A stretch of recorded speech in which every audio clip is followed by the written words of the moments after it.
Bonjour, cette série de programmes est en direct des studios d'IctusNet Live.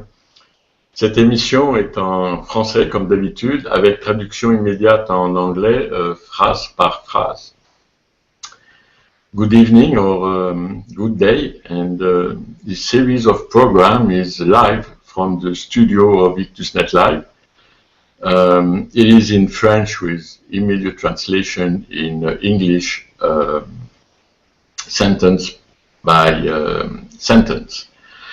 La première chose que je veux vous mentionner, qui est importante, c'est que le site web www.ictusnetlive.com est maintenant en français et en anglais. Donc pour les pages qui existent dans les deux langues, vous trouverez en haut de la page un menu qui vous permet de transférer du français à l'anglais immédiatement sur n'importe quelle page. Les pages qui existent en anglais seulement, c'est indiqué que ces pages-là sont en anglais seulement. Thing I would like to mention, which is important, it's an important milestone or achievement. The IctusNet Live website, www.ictusnetlive.com, is now in French and in English. If a page is available in French and in English, at the top of the website you will see English and French menu. If a page is only in English, it will be indicated as the page only exists in English. All of that was made possible with the hard work of my wife, Pam. She did a lot of research, a lot of programming, and she pulled it off. And it's really a very a technical achievement we have been able to do in few weeks. La première chose à faire pour cela, pour ce site en français, c'est de dire un grand merci à mon épouse, à Pam. Elle a fait les recherches nécessaires et a été capable de programmer la version bilingue extrêmement rapidement avec une grande efficacité, et je suis très fier de ce qu'elle a été capable d'accomplir. Et tout ceci est arrivé, elle a été capable de l'accomplir malgré des problèmes que nous avons eus à Tulsa la semaine dernière, suite à des vents très forts allant jusqu'à 100 km à l'heure en ligne droite. Énormément de poteaux de transmission électrique et d'arbres ont arraché des lignes électriques. Nous nous sommes retrouvés sans électricité pendant 3 jours. She did a great achievement because we were out of commission for 3 days last week. If you read our newsletter, we indicated we had in Tulsa something very rare, a straight wind storm with wind up to 100 miles an hour, and that wind knocked down a number of transmission lines and trees, knocked down lines also, and we were without electricity for 3 days. Donc on a souffert pendant 3 jours sans climatisation, avec des températures dans la journée avoisinant les 40 et à peu près 30 degrés Celsius dans la nuit. Dans nos bureaux, nous avons un système sur batterie, mais qui fonctionne que pour 2 heures seulement. Au bout de 3 jours, ça a été rétabli. Enfin, ça a été finalement 3 jours de vacances, enfin de vacances si on veut, car il faisait extrêmement chaud. Without air conditioning last week, and we were suffering temperatures around 100 degrees during the day and about 80 at night. And in our office, we have a UPS, what they call uninterruptible power supply. And but it's one for a short time. It lasted only 2 hours. So for 3 days, our website, our office and our development website was out of commission. Malgré cela, les services de nos sites web n'ont pas été interrompus étant donné que le serveur de production se trouve dans un endroit sécurisé sous béton, etc., à Atlanta, avec des générateurs très puissants, etc. So our website didn't suffer the problem, the production website, since our server is in a very secure area in Atlanta with very sound system to produce electricity in case of problem. So it's only the development which was affected. Okay. Donc, dites-le à vos amis que le site en français est maintenant disponible. Donc, et ce site en français vous donne accès directement à tous les messages qui sont soit en français, soit bilingues. So, please mention to your friend that a website in French is now available. That website in French gives direct access to all the messages, audio and video, which are in French or French in English. So, aujourd'hui, le titre du message est ce que vous pouvez voir sur mon t-shirt. Ok, non, je vais vous en montrer un petit peu plus.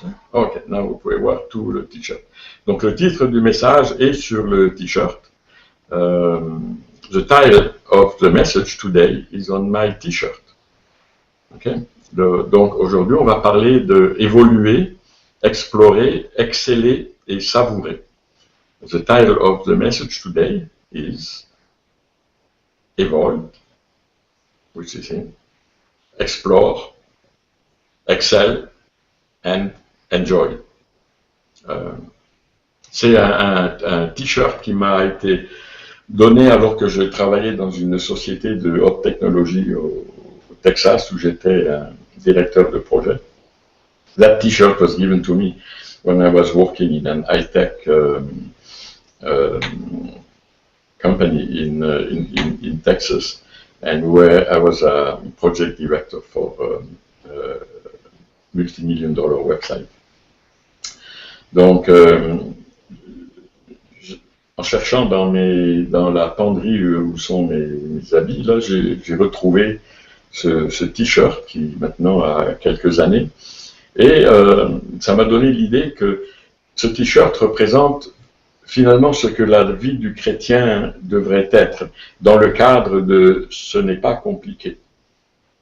I was looking in my closet, and I found that t-shirt that is a couple of years old.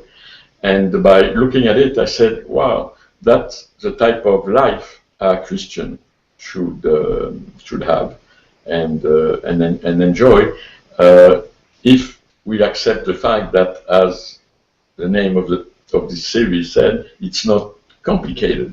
Okay. Donc nous allons voir chacun des éléments qui sont dans le titre, évoluer, explorer, exceller et savourer. We are going to see every element of the title, evolve, explore, excel and and enjoy, as they relate to what is written in the Bible. Donc, nous allons voir un premier verset qui se trouve dans Luc 2, 52. Et ce verset va nous expliquer en partie ou donner une idée de ce que je veux dire par évoluer. The first verse we are going to look at is in Luke 2:52, and it will give us an idea of what we mean by evolve. Ce qui est intéressant dans le verset Luc 2:52, qui nous parle de Jésus, qui nous indique que finalement dans sa vie, il a aussi évolué. The verse Luke 2:52 mentioned to us also that Jesus did evolve. Okay, I will read it to you.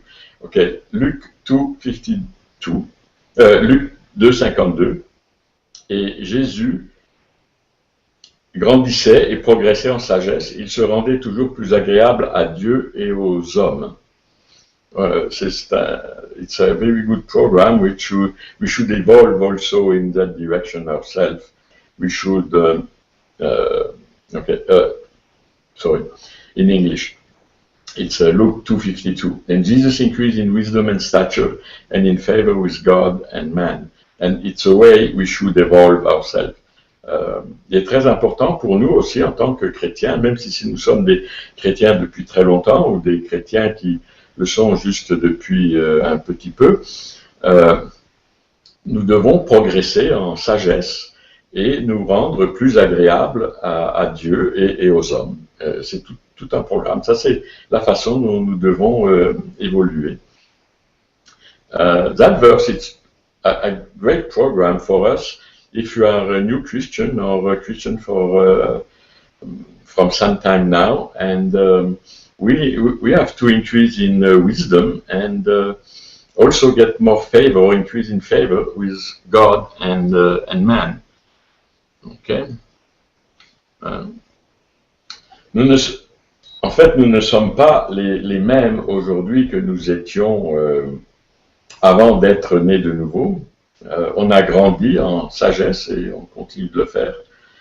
We are not the same we were now than we were before we became Christian and born again. We really, or we should have, increased in wisdom, and we should still grow in wisdom. So try to remember how was your life before you became born again, and see where you are today, and you could make an inventory of the progress you have made. Si vous comparez votre vie à ce qu'elle était avant que vous soyez né de nouveau et maintenant, juste faites un inventaire et vous allez voir de quelle manière vous avez progressé. Même si c'est très lent et vous ne vous en rendez pas compte, vous avez changé. Even if the progress between when you were born again, before you were born again and now have been slow, but you could still see this progress. Okay? Now, cela indique pour nous une certaine transformation. That will indicate to us that we have been transformed. You know, evolution, to evolve or evolution indicates some kind of we have been transformed. Okay. L'évolution, notre évolution est suite à notre transformation. Pour illustrer ceci, nous allons lire le verset 18 de 2 Corinthiens 3. To illustrate transformation, we will read 2 Corinthians 3:18.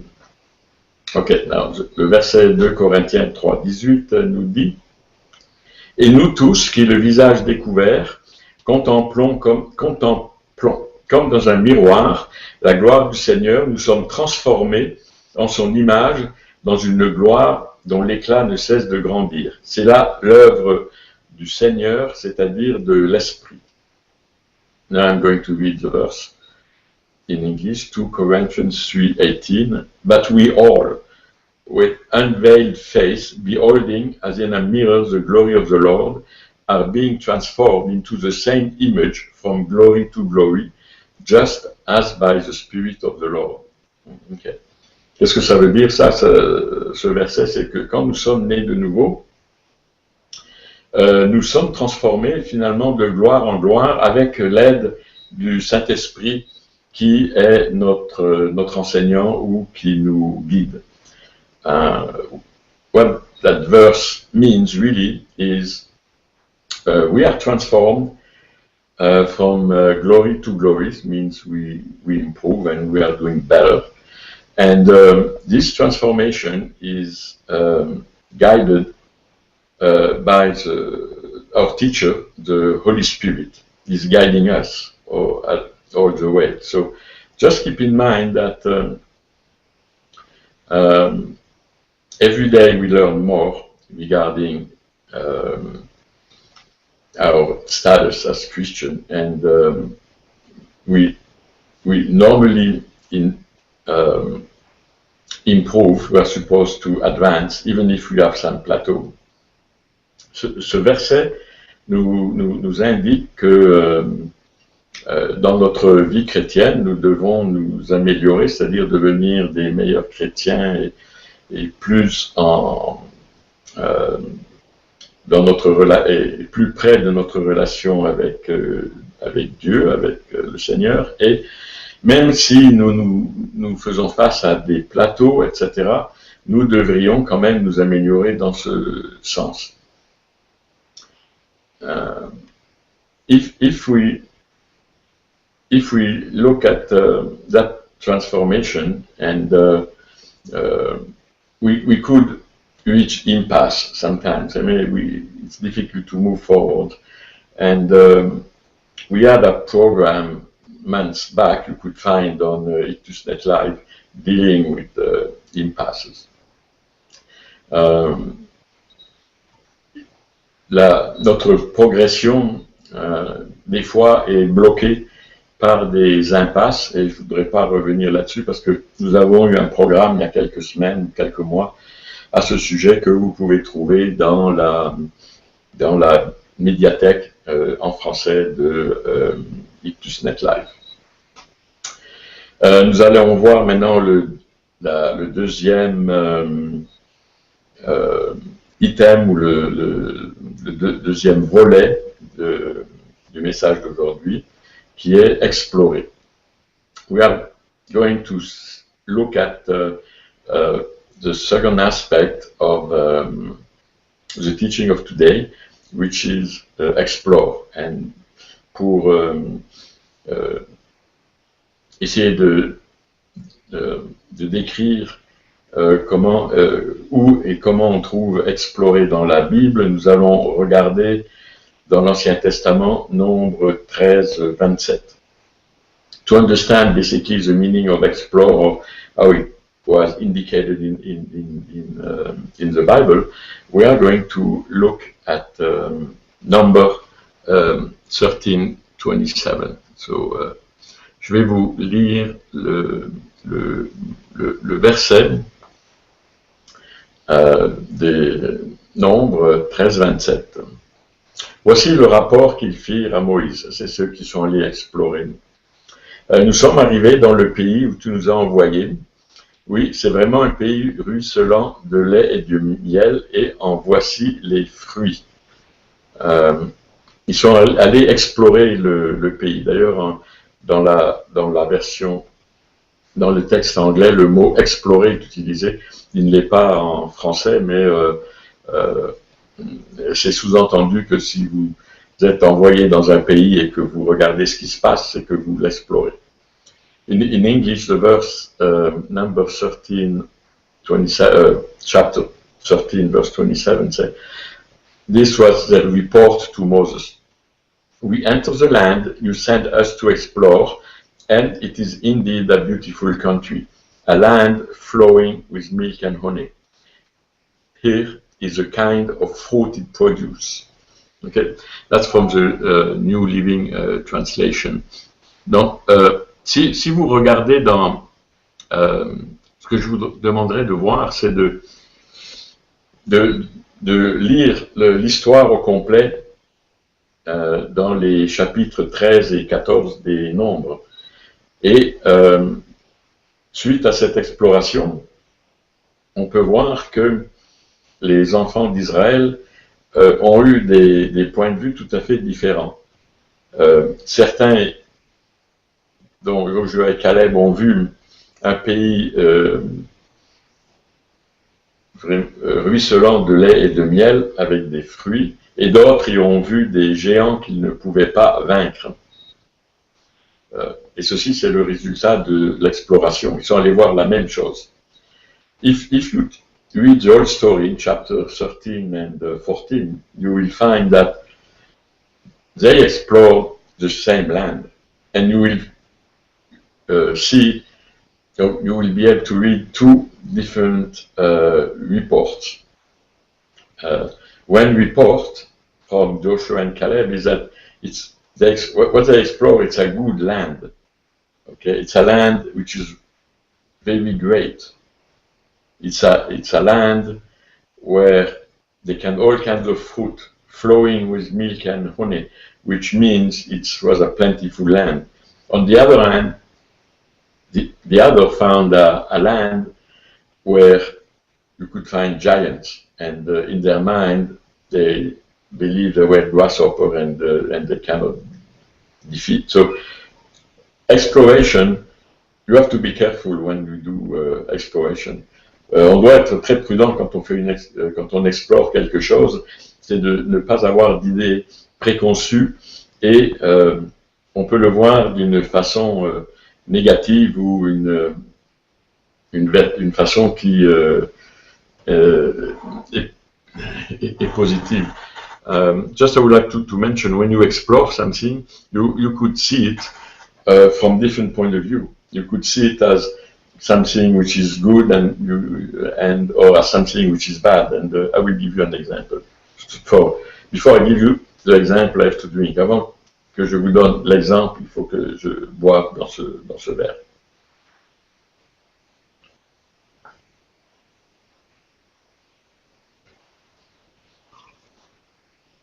Ok.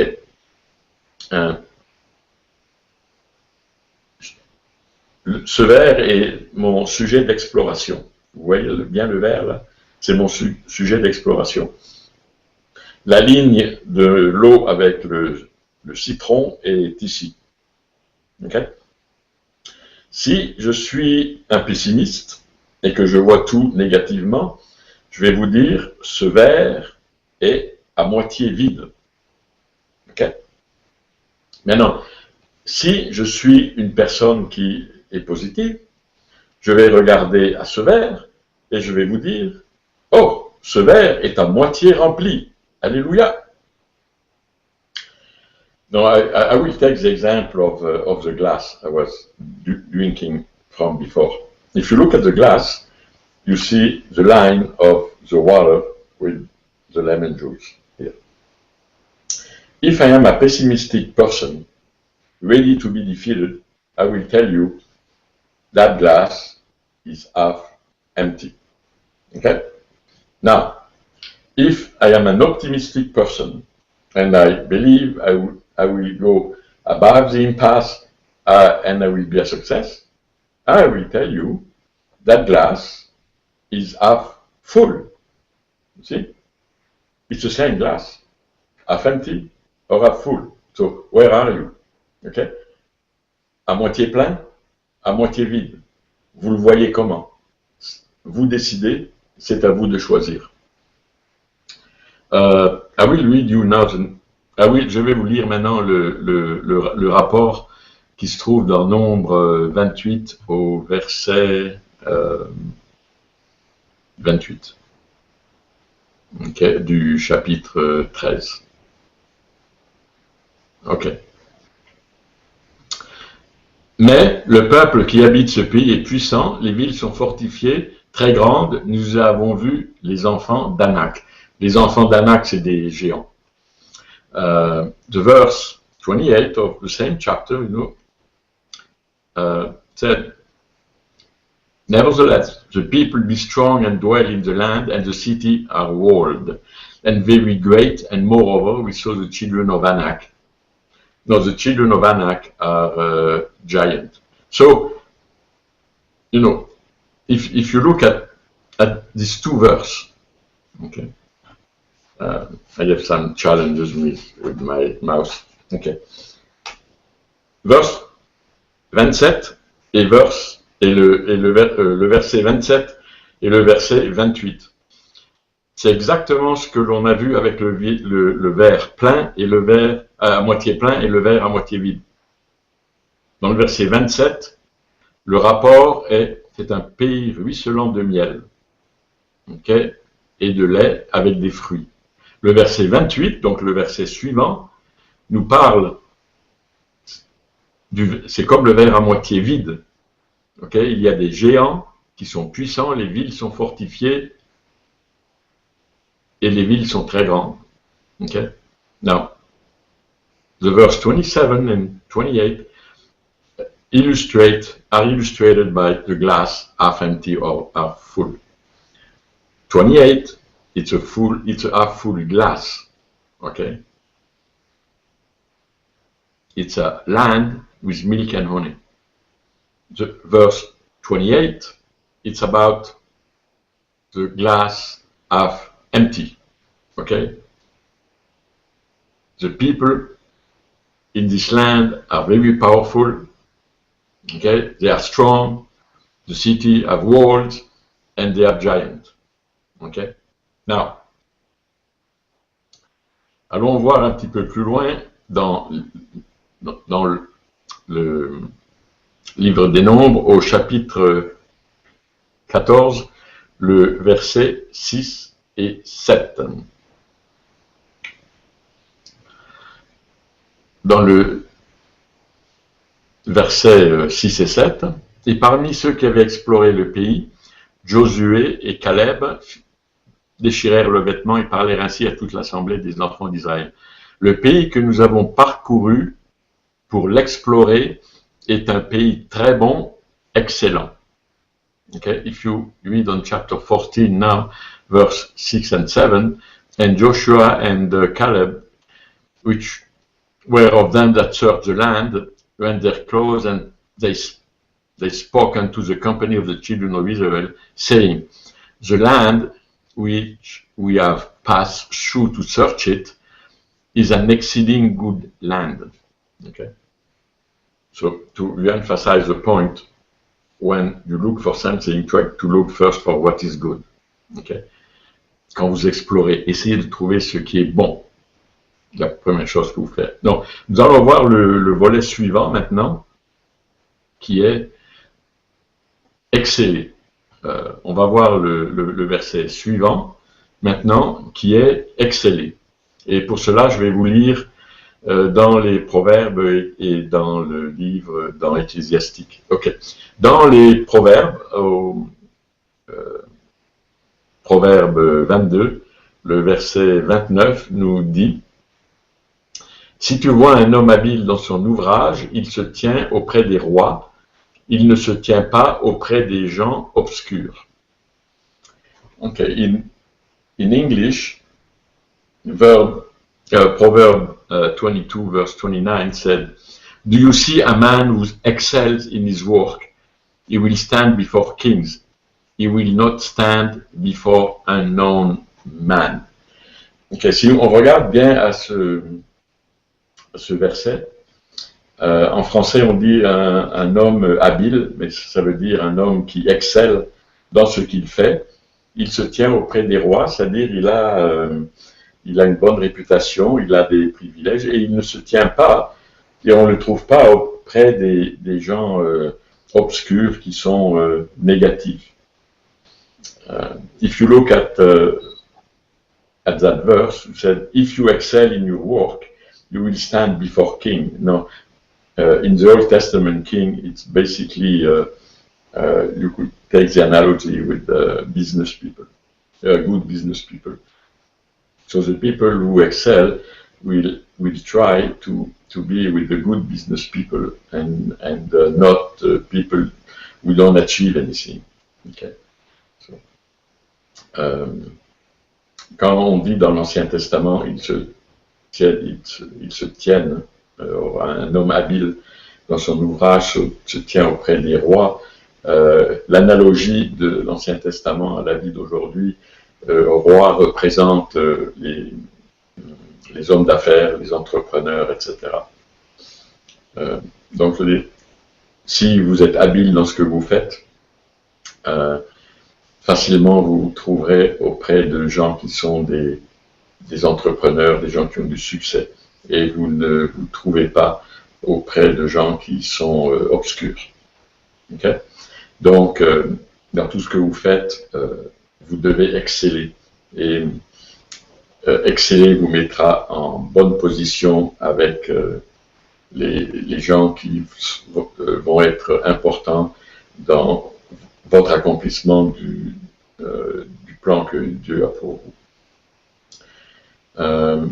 You will see that in that verse that if you excel, you will be close to people who could help you and be of some benefit for you when you accomplish the plan as for your life. So, et ceci est important que vous soyez un homme d'affaires ou un employé dans une société ou que vous soyez un ministre de Dieu ou un pasteur.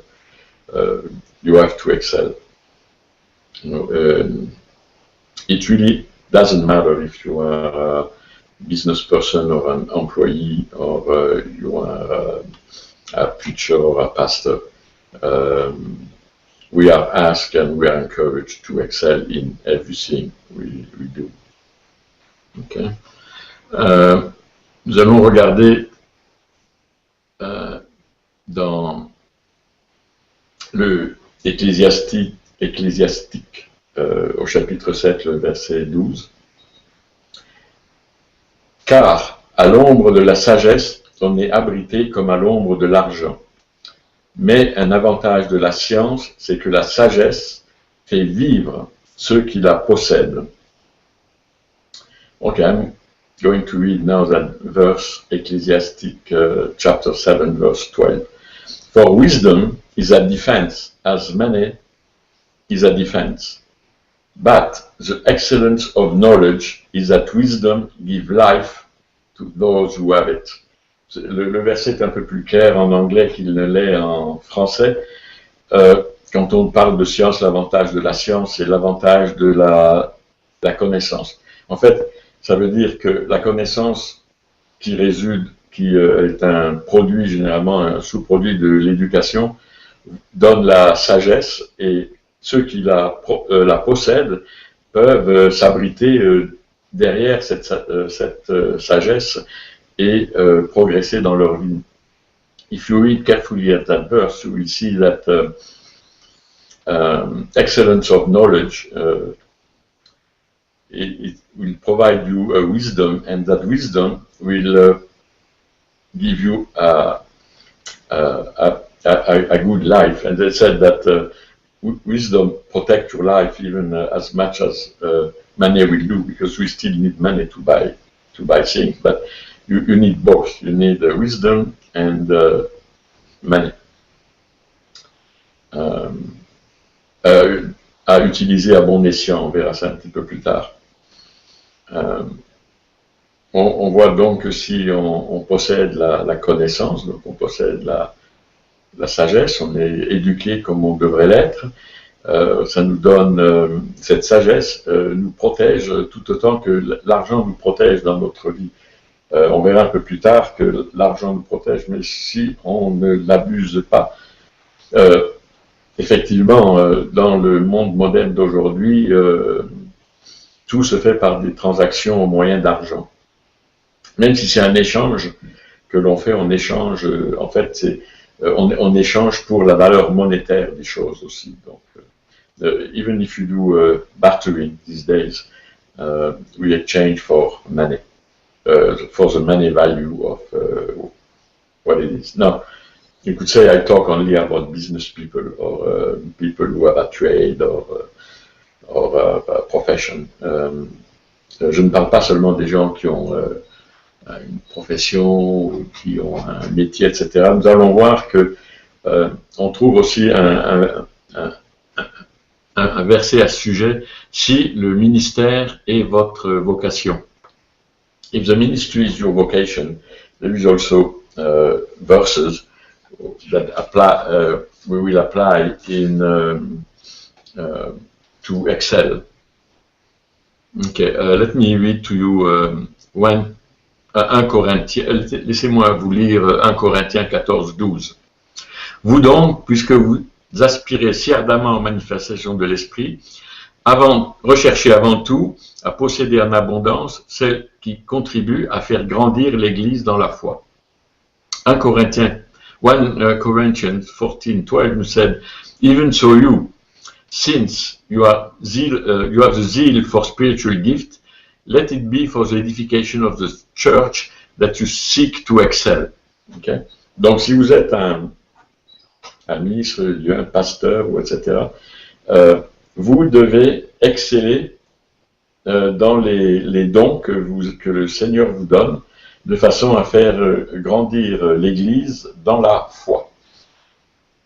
So, if you're a man of God, a pastor essentially, or a teacher, you have to use the spiritual gift of God to edify the church, and you have to excel with this gift.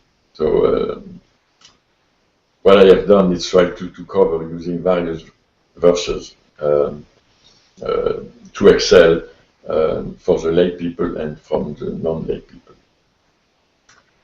Donc j'ai essayé de vous montrer rapidement, en illustrant avec 2 versets, de quelle manière vous devrez exceller, que ce soit dans votre vie professionnelle ou dans votre ministère. Maintenant, un sujet qui est un autre volet, c'est ce que nous devons faire, c'est savourer la position que nous avons en tant que chrétiens. Il est important de savourer notre vie chrétienne. C'est pas une vie où on doit être grincheux et se plaindre. On doit essayer de savourer notre vie chrétienne. Si on est grincheux et malheureux, on aura beaucoup de mal à dire à nos amis qui ne sont pas chrétiens qu'ils deviennent chrétiens. Ils vont se dire, mais c'est quoi ça? It's very important that we enjoy our Christian life, because we have to be a role model for our friends who are not Christian. And if we want them to become Christian, we have to show them that being Christian is joyful, is not a dreadful life. Ok, donc pour illustrer, savourer notre vie chrétienne, nous allons regarder dans Ecclésiastique 3:13.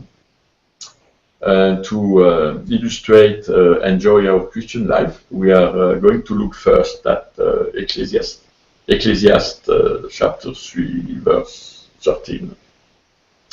Car si quelqu'un peut manger et boire et jouir du bonheur au milieu de son dur labeur, c'est un don de Dieu. Okay, and that every man should eat and drink and enjoy the good of all his labor, and it's a gift of God. Okay? So, ce que l'on voit ici, c'est que effectivement, le labeur est dur. Okay? Mais malgré le labeur qui est dur, qui est difficile, parfois que ce soit dans notre vie professionnelle, notre vie spirituelle, ou si on est un homme de Dieu en tant que pasteur, etc. Mais on doit se réjouir, on doit savourer cette vie que l'on a, parce que c'est un don de Dieu. Even if our life is difficult, and we have our labor is difficult. By labor could be professional or spiritual, or could be because we have a man of God. We should enjoy that labor because it's a gift of God. Okay? Donc, si la tâche est dure, réjouissez-vous quand même. It's a task is hard. Rejoice. No, it's a gift of God.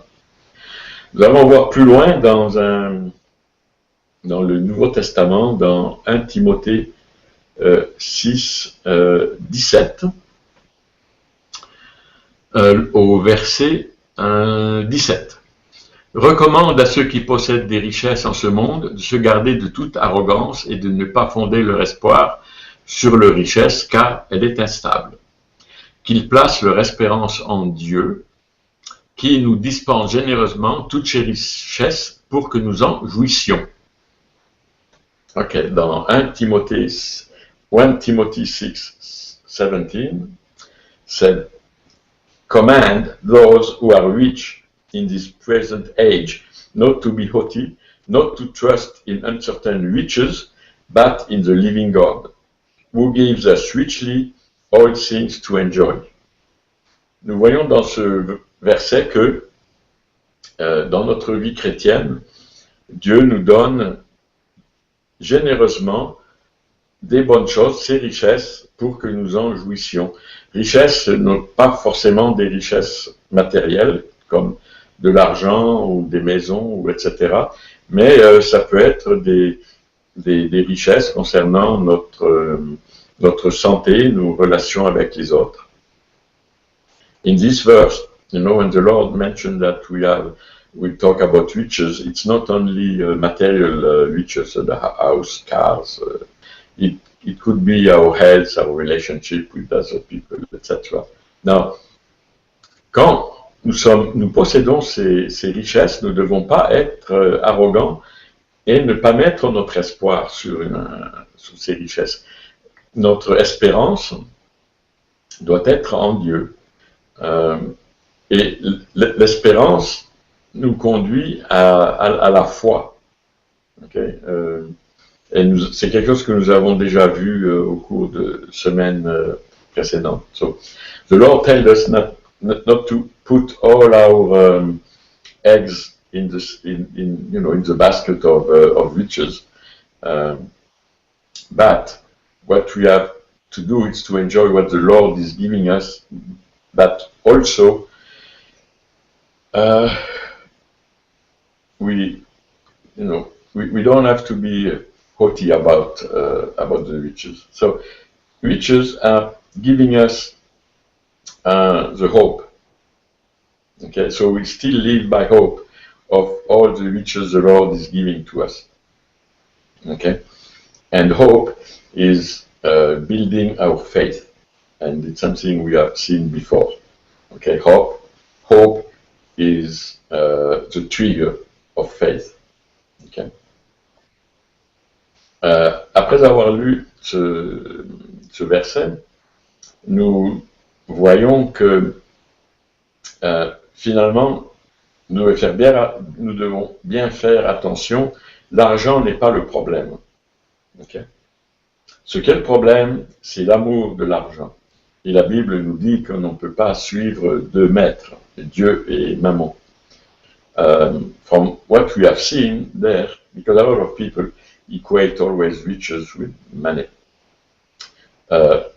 Money is not the problem.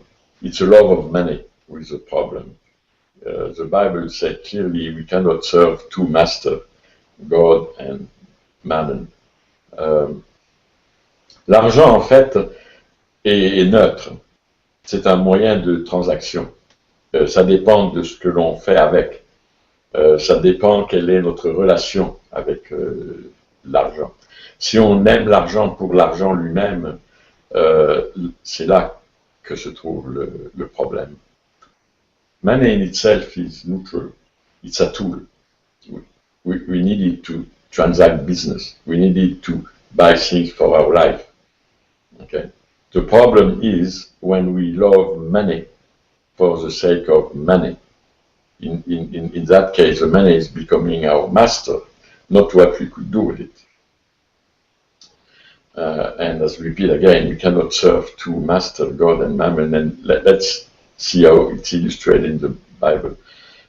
L'amour de l'argent, etc., est expliqué dans Matthieu 6:24.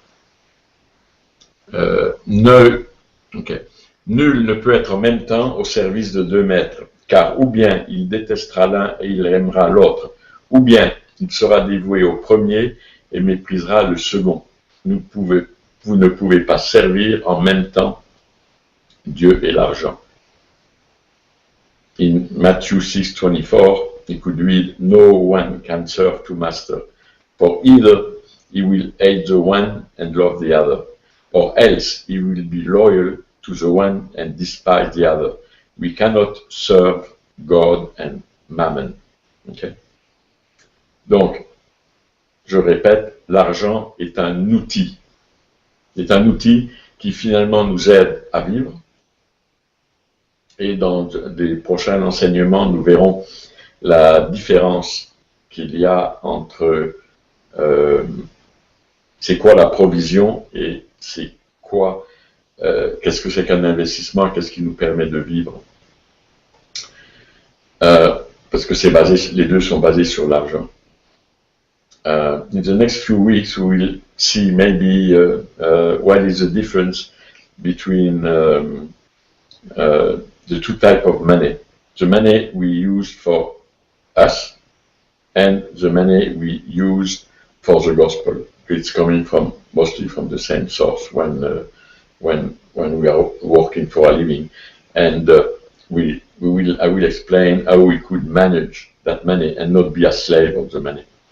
Je vous expliquerai alors quelles sont les différences dans les différentes utilisations de l'argent que nous avons et de quelle manière nous pouvons éviter d'être un esclave de l'argent, mais comment nous pouvons l'utiliser à bon escient pour nous et aussi pour aider les autres et pour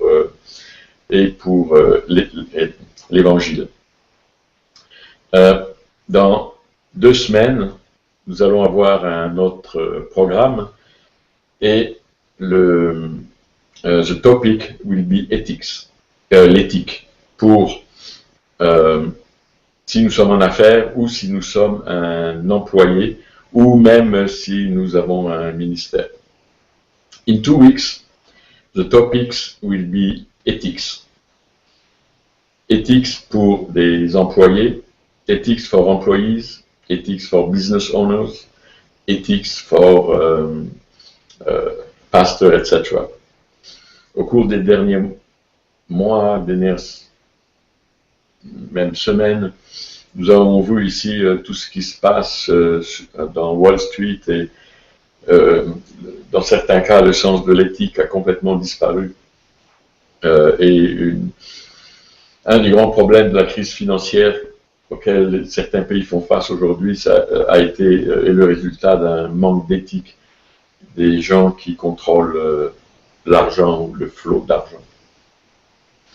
We have seen in recent weeks or months that a number of problems and scandals with hedge funds and on Wall Street, and we have seen the way the money or the stock is manipulated, and the way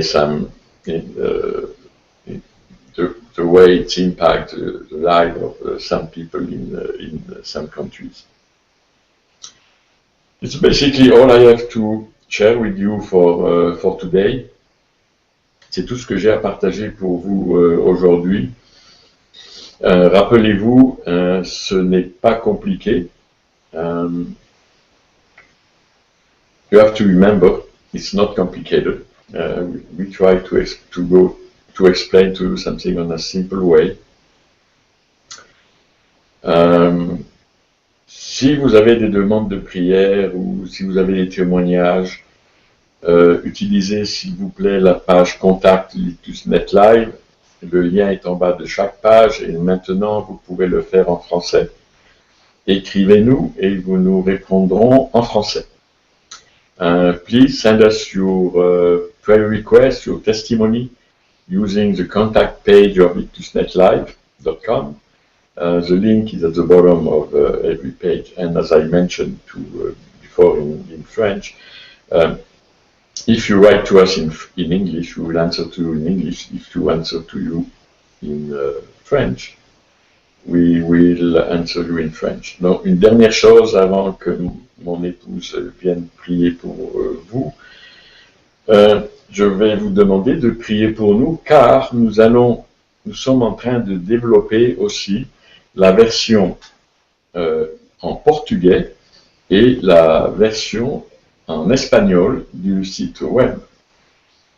So before I give the mic to my wife, I will ask you to pray for us because we are embarking in another complex project is to get ictusnetlive.com disponible en portugais et en espagnol.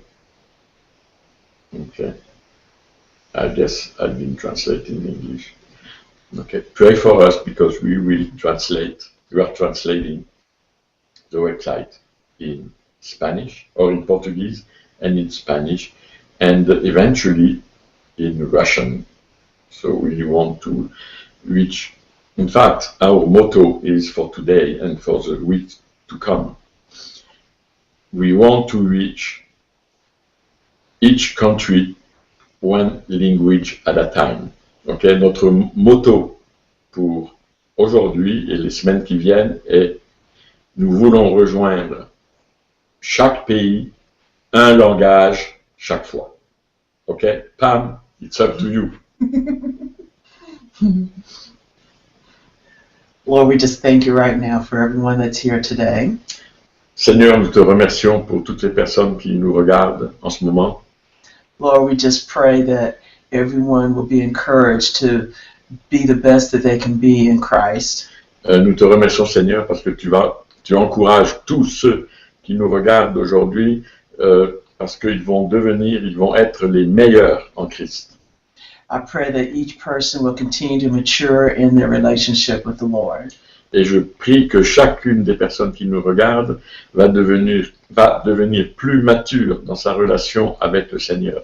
I pray that each person will find those things that the Lord wants them to do and that they will walk in excellence as they do them. Et Seigneur, je te demande que chaque personne qui nous regarde va faire le plan de Dieu que tu leur as donné et aussi qu'ils vont exceller dans ce plan que tu leur as donné. Lord, I just pray that they will walk in everything that the Lord has given them. Et Seigneur, je te demande qu'ils puissent marcher dans tous les dons, etc., que tu leur as donnés. I pray that at the end of their lives that they will be able to say that they had accomplished everything the Lord wanted to accomplish. Et Seigneur, nous te demandons qu'à la fin de leur vie, dans beaucoup d'années, ils puissent dire, nous avons accompli ce que le Seigneur nous avait dit d'accomplir. I pray that your protection be with them until we see them again, hopefully in 2 weeks. Seigneur, nous te demandons de les protéger pendant les 2 prochaines années jusqu'à ce que nous nous revoyions. Amen. Amen. Let me just say something. In a couple of weeks, we would normally do our broadcast, but we're not sure if we're going to be able to do it on the 17th because of a prior commitment. Please check the events calendar to make sure that we're doing our next broadcast on the 17th. Ok, nous ne sommes pas sûrs que nous pourrions avoir cette émission en direct le 17 août à cause d'engagements que nous avions pris déjà, mais ce n'est pas sûr. Donc, regardez le calendrier de IctusNet Live pour vérifier quand aura lieu la prochaine émission vidéo en direct. It's listed as tentative right now. If we do the broadcast, it will not have tentative on the entry. La prochaine émission dans le calendrier est indiquée comme tentative. Si l'émission se confirme, le mot tentative va disparaître. Il est écrit en rouge dans le calendrier. Et si le programme n'a pas lieu, il sera enlevé du programme. We love you very much and we'll see you next time. On vous aime tous et on vous verra la prochaine fois. À bientôt. Au revoir. Au revoir.